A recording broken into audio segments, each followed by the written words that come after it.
अजित पवार यांच्या राष्ट्रवादीची आज पुण्यामध्ये बैठक होते। अजित पवार, सुनील तटकरे, छगन भुजबळ हे या बैठकीला उपस्थित राहतील। आजच्या बैठकीला नवाब मलिकही उपस्थित राहणार अशी माहिती मिळते। राज्यसभेच्या जागांसंदर्भात बैठकीमध्ये चर्चा केली जाईल।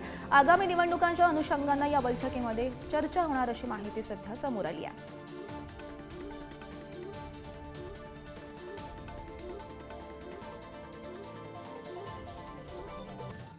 तर अजित पवार यांची जनसन्मान यात्रा आज मावळमध्ये आहे आणि शरद पवार यांची शिवस्वराज्य यात्रा आज बीडच्या परळीत आहे। विधानसभेसाठी दोन्ही राष्ट्रवादीमध्ये जोरदार टशन सुरू असल्याचं सध्या पाहायला मिळते। आपण पाहू शकतो मावळमध्ये जनसन्मान यात्रा सुरू आहे अजित पवार गटाची आणि बीडमध्ये शरद पवार यांच्या राष्ट्रवादीची शिवस्वराज्य यात्रा ही सुरू असल्याचं पाहायला मिळत आहे।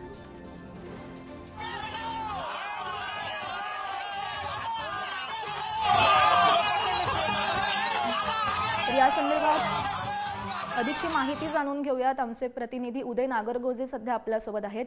उद्या आपण पाहतोय दोन्ही गटाकडून जोरदार तयारी सुरू असल्याचं पाहायला मिळतंय। विधानसभेसाठी दोन्ही राष्ट्रवादीमध्ये जोरदार टशन सुरू आहे।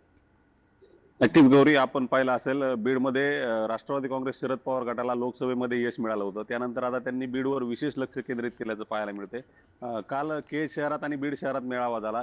यानंतर आज तेलगाव आणि परळी येथे देखील मेळावा होणार असून या मेळाव्याला अमोल कोल्हे असतील किंवा जयंत पाटील हे उपस्थित आहेत। सुप्रिया सुळे मात्र बीड जिल्ह्यात दाखल झालेल्या नाहीत। या मेळाव्या इथल्या शिवस्वराज्य यात्रेत त्या सहभागी झालेल्या नाहीत। आज विशेषतः मुंडेंचा बालेकिल्ला जो आहे परळी त्या ठिकाणी मेळावा होत आहे। या मेळाव्याकडे सगळ्यांचं लक्ष लागलं आहे। धनंजय मुंडे यांच्या विरोधात जयंत पाटील काय बोलतात, अमोल कोल्हे काय बोलतात याकडे सर्वांचं लक्ष लागलं आहे। विशेषतः बीड जिल्हा हा मराठा आरक्षणाचा केंद्रबिंदू राहिलेला आहे। त्या पार्श्वभूमीवर बीडमध्ये देखील पोलीस यंत्रणा देखील सतर्क झाली असून या यात्रेदरम्यान मराठा आंदोलक कुठं आंदोलन करतात का हे देखील पाहणं महत्त्वाचं ठरणार आहे। गौरी, उद्या आपण पाहतोय की आज बीडमध्ये ही शरद पवार यांची शिवस्वराज्य यात्रा आज होणार आहे।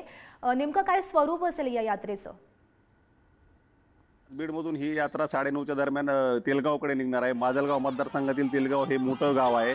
या ठिकाणी मेळाव्याचं आयोजन करण्यात आलं आहे। आपण एक वेळ पाहिलं तर बीडमध्ये शरद पवार यांच्या पक्षाकडे इच्छुकांची संख्या कमी होती, परंतु लोकसभेच्या यशानंतर आता इच्छुकांची संख्या वाढल्याचं पाहायला मिळतंय। तेलगावमध्ये देखील काही जे विधानसभेसाठी जे इच्छुक आहेत ते शक्ती प्रदर्शन करण्याच्या तयारीत आहेत। त्यानंतर मुंडेंच्या बालेकिल्ल्यात परळी येथे दुपारी 3 वाजता हा मेळावा होणार आहे। त्या ठिकाणी देखील धनंजय मुंडे यांच्या विरोधात काय रणनीती जयंत पाटील असतात याकडे जिल्ह्याचं तसंच राज्याचं लक्ष लागलंय। गौरी, हो नक्कीच होतं। या सर्व घडामोडींवर असंच लक्ष ठेवून राहा। तुरंतच धन्यवाद दिलेल्या या माहितीसाठी।